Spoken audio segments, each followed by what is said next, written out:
Hello guys, it's How to Tech Simplified back again with another easy tutorial, and today I'm going to show you how to actually level up your character in Wuthering Waves. Now, it's a very easy process, but you just have to know how to do it, of course.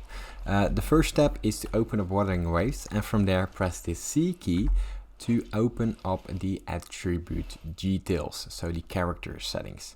Now here we have a load of options to choose from, but we're going to the attribute details. Now here we have the level up key.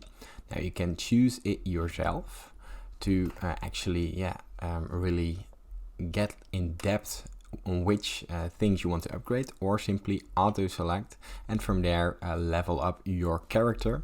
As you can see here are the costs of the leveling up. It costs me shell credits. Now these shell credits can be earned through quests, and if I press level up, as you can see, my base HP, base attack and base defense went up by a lot. Now make sure to also level up your union level, because otherwise you can't level up your resonator. And here to actually earn a lot of XP, it's very important to press escape and open up the quests, because these quests will earn you, as you can see, a lot of union XP and shell credits, which you need to level up your player, and also the medium resonance poison.